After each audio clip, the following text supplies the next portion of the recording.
નમસ્કાર. ચાલો આજે વાત કરીએ એક એવા ડોક્યુમેન્ટની જે જમીનના સોદામાં કદાચ દસ્તાવેજ કરતાં પણ વધારે અગત્યનો છે. હા, એક એવો કાગળ જે કોઈની પણ જમીનની ખરીદીને એકદમ સફળ બનાવી શકે છે અથવા તો પછી બહુ મોટી મુસીબતમાં પણ નાખી શકે છે. ચાલો ઊંડાણમાં સમજીએ કે આ કાગળ આખરે છે શું અને એ આટલો બધો જરૂરી કેમ છે.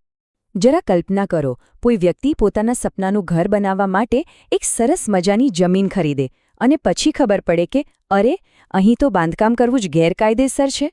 આ એક એવો મોટો સવાલ છે જેનો જવાબ દરેક જમીન ખરીદનારે સોદો કરતા પહેલા મેળવી જ લેવો જોઈએ. અને આ સવાલનો જવાબ એ ફક્ત એક જ ડોક્યુમેન્ટમાં છુપાયેલો છે. તો આખરે આ ઝોનિંગ સર્ટિફિકેટ છે શું ભલા? ચાલો એને બરાબર સમજીએ. એકદમ સાદા શબ્દોમાં કહું ને તો ઝોનિંગ સર્ટિફિકેટ એ કોઈપણ જમીન માટેની એક ઓફિશિયલ રૂલ બુક જેવું છે. આને કોણ બહાર પાડે? તો કે નગરપાલિકા અથવા જે તે વિસ્તારની ડેવલપમેન્ટ ઓથોરિટી. અને આ જ સર્ટિફિકેટ એકદમ ચોખ્ખું જણાવે છે કે જે તે જમીન કયા પ્રકારના ઉપયોગ માટે નક્કી કરવામાં આવેલી છે. જો સામાન્ય રીતે જમીને એના ઉપયોગ પ્રમાણે અલગ અલગ ઝોનમાં વહેંચવામાં આવે છે, જેમ કે રેસિડેન્શિયલ ઝોન, જ્યાં ફક્ત રહેવા માટેના ઘર બની શકે. પછી આવે કોમર્શિયલ ઝોન, જે દુકાનો કે ઓફિસો માટે હોય, અને ઇન્ડસ્ટ્રીયલ ઝોન, એટલે કે ફેક્ટરીઓ માટે. આ સિવાય એગ્રીકલ્ચરલ એટલે કે ખેતીવાડી ઝોન અને ગ્રીન ઝોન પણ હોય છે, જ્યાં બાંધકામ પર ઘણા કડક નિયંત્રણો હોય છે. તો પેલું સર્ટિફિકેટ જ સ્પષ્ટ કરે છે કે આપણી જમીન આમાંથી કયા ઝોનમાં આવે છે. હવે એક બહુ જ અગત્યનો મુદ્દો સમજીએ, જેમાં મોટાભાગના લોકો થાપ ખાઈ જાય છે. એ છે માલિકી અને કાયદેસર ઉપયોગ વચ્ચેનો બહુ મોટો ફરક. તો સમજવા જેવી વાત એ છે કે કોઈની પાસે જમીનનો દસ્તાવેજ છે એનો મતલબ એ થયો કે એ એના માલિક છે, બરાબર? એ ફક્ત એ બતાવે છે કે માલિક કોણ છે, પણ ઝોનિંગ સર્ટિફિકેટ એ બતાવે છે કે એ જમીન પર શું કરી શકાય છે. ભલે કોઈ એનો માલિક હોય, પણ જો જમીન ખેતીવાડી ઝોનમાં હોય તો ત્યાં ફેક્ટરી ના જ બનાવી શકાય. બસ આ નાનકડો તફાવત જ બધી સમસ્યાઓનું મૂળ બની શકે છે.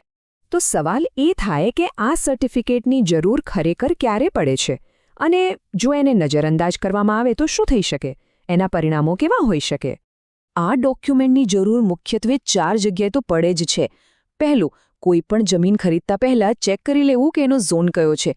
બીજું, બાંધકામ શરૂ કરતા પહેલાં, કારણ કે પ્લાન પાસ કરાવતી વખતે એની જરૂર પડશે જ. ત્રીજું, જ્યારે ખેતીની જમીનને બિનખેતી એટલે કે એને કરાવવાની હોય ત્યારે તો આ એક ફરજિયાત ડોક્યુમેન્ટ છે. અને ચોથું, જો પ્રોપર્ટી પર બેંકમાંથી લોન લેવી હોય તો બેંક પણ સૌથી પહેલાં ઝોનિંગ સર્ટિફિકેટ જ માંગશે. સારું, 1 મિનિટ માટે ધારી લઈએ કે કોઈએ આ બધી વાતને ધ્યાનમાં ન લીધી. તો શું થશે? પરિણામો ખરેખર બહુ ગંભીર આવી શકે છે.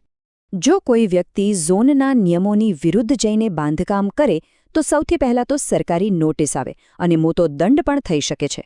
અને જો મામલો એનાથી પણ આગળ વધે તો જે પણ બાંધકામ કર્યું હોય તેને તોડી પાડવા માટે કાયદેસરની કાર્યવાહી પણ થઈ શકે છે. મતલબ કે બધી મહેનત અને પૈસા બધું જ પાણીમાં. તો આ બધી માથાકૂટ અને ચિંતાઓથી બચવા માટે સૌથી સ્માર્ટ અને પહેલું પગલું કયું હોઈ શકે? ચાલો એ જોઈએ. હંમેશા યાદ રાખવો, ઝોનિંગ સર્ટિફિકેટ ભલે એક નાનકડો કાગળ લાગે, પણ એ ભવિષ્યની મોટી મોટી કાનૂની અને આર્થિક મુશ્કેલીઓ સામે રક્ષણ આપે છે. એક રીતે પ્રોપર્ટી માટેની જરૂરી ઇન્સ્યોરન્સ પોલિસી જેવું કામ કરે છે. એટલે હવે પછી જ્યારે પણ કોઈ જમીન ખરીદવાનો વિચાર આવે ત્યારે એક સવાલ પોતાની જાતને જરૂર પૂછવો જોઈએ. શું ફક્ત દસ્તાવેજ ચેક કરી લેવાથી તપાસ પૂરી થઈ ગઈ કહેવાય? કે પછી સાચી અને પાક્કી તપાસ તો ઝોનિંગ સર્ટિફિકેટથી જ શરૂ થાય છે?